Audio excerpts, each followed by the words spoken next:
నిజామాబాద్ జిల్లా రామడుగు పేదల భూముల సమస్యలు పరిష్కరించాలని లేదంటే ఆందోళన ఉధృతం చేస్తామని హెచ్చరించారు.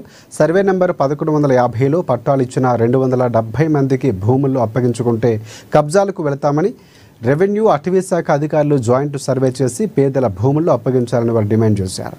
ఇక ధర్పల్లి ఎంఆర్ఓ ఆఫీస్ ముందు ఏఐయుకేఎస్ అలాగే సిపిఐఎంఎల్ మాస్ లైన్ కమిటీలు ధర్నా నిర్వహించారు. ఫారెస్ట్ డిపార్ట్మెంట్ వాళ్ళు మేము సాగు చేసుకున్నాము, ఆల్రెడీ పంట వేసినాము. అప్పుడు వచ్చి ఫారెస్ట్ డిపార్ట్మెంట్ జాయింట్ సర్వే చేస్తాము. మీ ఫారెస్ట్ రెవెన్యూ దానికి విభజించిన తర్వాత మీరు హద్దురాలు వాతుకోవాలి, అప్పటి వరకు హద్దురాలు వాతపోరి మేము జాయింట్ సర్వే చేసుకుంటామని చెప్పేసి అంటే అప్పుడు సామరస్యంగా మాట్లాడుకుందాం మేము చేస్తామని చెప్పి అప్పుడు తహసీల్దార్ గారు డిఎఫ్ గారు వచ్చి ఈ సమస్యను పరిష్కరిస్తామని చెప్పేసి హామీ ఇవ్వడం వల్ల మేము పొలాలు పంటలు వేసుకున్న తర్వాత మేము ఆగురి మేము ఈ సమస్య పరిష్కరించిన తర్వాత మీరు అప్పుడు భూమిలో కోరని చెప్తే లా అండ్ ఆర్డర్ ఇష్యూ రావద్దని చెప్పేసి మేము ఆగినాం. అధికారుల మాటల్ని గౌరవించినాం.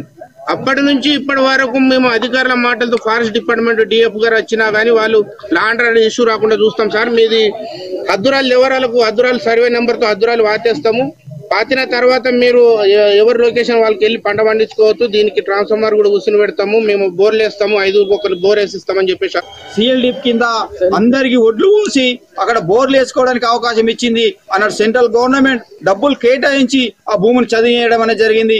నేటికి వాటికి సంబంధించిన డబ్బులు ఖర్చు పెట్టినటువంటి రికార్డ్ అంతా ఎంపీడీ ఆఫీసులో పొందుపరిచి ఉన్నది. కావాల్సినటువంటి ఆధారాలు ఉన్నాయి. వాటిని తీసుకొని ఈ బాధితులకు తక్షణమే న్యాయం చేయాలని చెప్పేసి కూడా సిపిఎంఎల్ ప్రజాపంత పార్టీ తరఫున మేము డిమాండ్ చేస్తా ఉన్నాం. గత 10 సంవత్సరాలుగా మేము జాయింట్ సర్వే చేస్తామని సిఎల్డి కింద అందరికి ఒడ్లు ఎట్లా చేసుకుంటాము, ఇన్ని ఎట్లా కట్టుకుంటాము, భూమి ఎట్లా చేసుకుంటాం, భూమి లేని ఏం చెప్తాం. ఇలా 10 రూపాయలు ఇవ్వమన్నా ఇచ్చినట్లేవు. వాళ్ళు ఇద్దరు భూమి ఉంటేనే 10 రూపాయలు ఇస్తున్నారు, భూమి లేని 10 రూపాయలు ఇస్తలేరు కదా. మరి రెక్కలాడితేనే కడుపు నిండుతున్నది, రెక్కలాడన్నాడు ఉపసంబంధుడు అవుతుంది. వాళ్ళు పెడతారు, గవర్నమెంట్ పెడతారా, ఇలా కాపోళ్ళు పెడతారా, వాళ్ళు పెడతారు.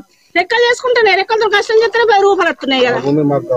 మా భూమి మాకు కాదు. ఈ బుక్కులు ఎట్లా ఇచ్చిండ్రో ఇప్పుడు మా భూమి మాకు ఇన్నేళ్ల సంది, ఇప్పుడు భూమి చూపెట్టాల అంతే.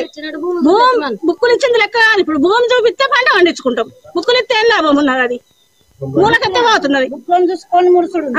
ఎన్నిసార్లు తిరగాల. లగ్గాలు ఎట్లా చేసుకుంటాము, ఇన్ని ఎట్లా కట్టుకుంటాము, భూమి ఎట్లా చేసుకుంటాం, భూమి లేని ఏం చెప్తాం. ఇలా 10 రూపాయలు ఇవ్వమన్నా ఇచ్చినట్లేవు. వాళ్ళు ఇద్దరు భూమి ఉంటేనే 10 రూపాయలు ఇస్తున్నారు.